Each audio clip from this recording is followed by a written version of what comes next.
I packed up my bags at like 17, barely turning 18, and said, I'm going. Got my first experience of like a record deal that kind of goes wrong at that age. That's also, I didn't know how income worked at that age either. Yes. I got a great taste of reality.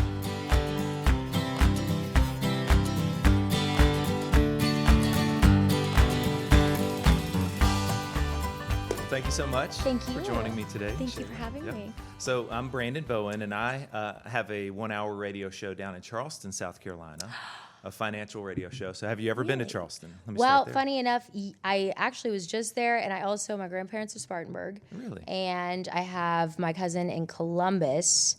So all around Charlotte, but great airport. Great airport. Oh, I love our airport, yeah. Get in and out. Honestly, and then there's like a sitting garden outside, and I was like, why does not every airport have this? Yeah, so I had Chick-fil-A and sat in the garden. It was wonderful. That's great. Yeah. So for our listeners who are new to you, tell us a little bit about you. You're from Canada, right? I'm sorry? From Canada? No, but I love my Canadians. Okay. I do. I am from Chattanooga, Canada. I'm just that was not it was an 8 a.m. joke for Shaylen.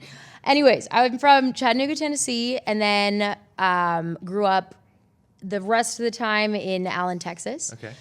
Little lovely place outside of Dallas. And then basically, I think when I figured out and decided to speak at a young age rather than sit and eat cookies. And then after speaking came singing. And then I wanted to get on the stage at church. First solo ever was the offering moment of the service, and I sang Bringing in the Sheaves at like 5 or 6. Wow. And I don't know what happened that day, but basically the feeling of like the closest feeling I could feel to God and what that would maybe I think feels like is what happened that day. And the connection of whatever it was with the people and being on the stage, I was like, I want to feel that for the rest of my life. Wow.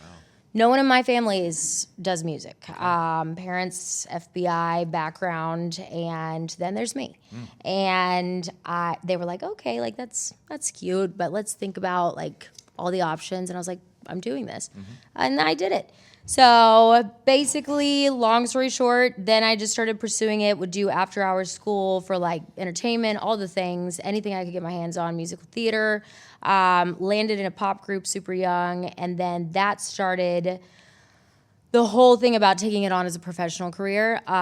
We filmed a television show, 26-episode sitcom, and we were a Christian pop group that started to transition to just pop group, signed my first record deal with Young Money, Cash Money at 16.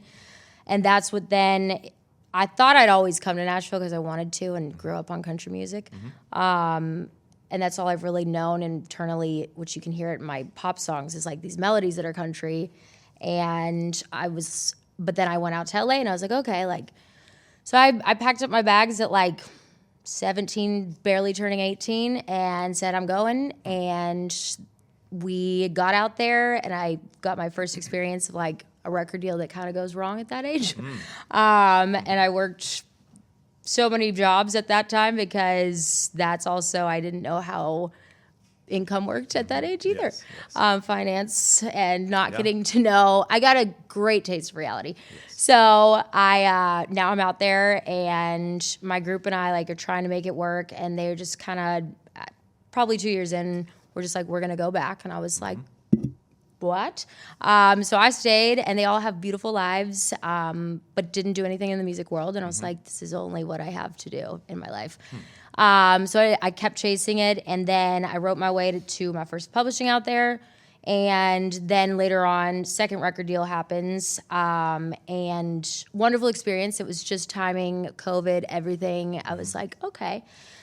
So much to the point in those 10, 11 years that I, at the end of them, and where I was at, kind of was like, maybe this isn't what God had for me, because I feel like I'm pushing a rock up a hill that there is like 10 steps forward and like 50 back. Yes. So I got the opportunity after things started to go back a little bit to normal from somebody that was like, come out to Nashville and write. And I was like, oh my God, I'd love to. But I also was like, I don't know, I'm about to walk away. I don't want to fall in love with it again. And so I gave it a shot.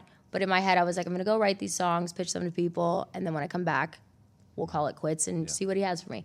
And the first day I was there at 9 a.m. with a wonderful group of people, and we wrote this song.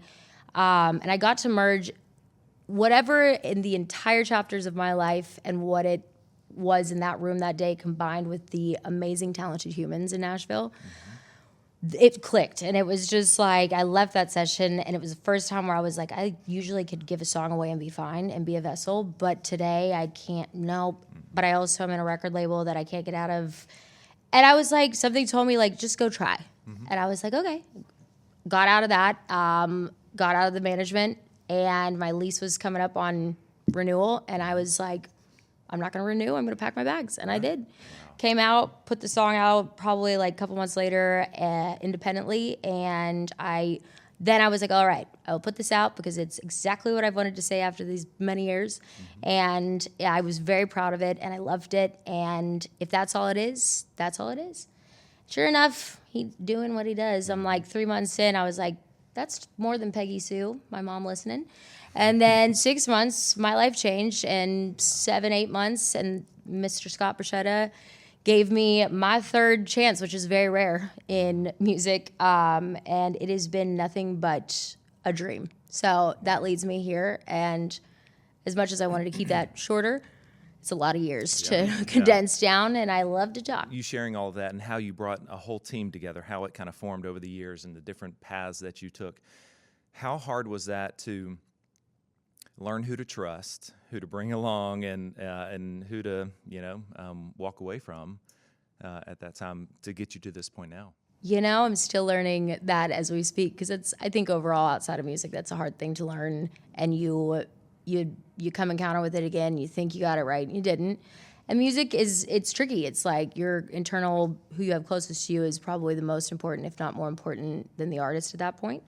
So it's been trial and error for sure, and a lot of heartbreaks from it. And I have learned that trust myself first, because usually you're going to gauge just on a few things. And it's like when I stopped ignoring that, because I had to for so many years, and now I'm starting to like between partnering with them, Big Machine, in Nashville Harbor, and that feels right. That feels like, oh, that's what that feeling. And then I have a team of people on agencies and everything that I'm like, okay, this is what this feels like, and the core of it's there.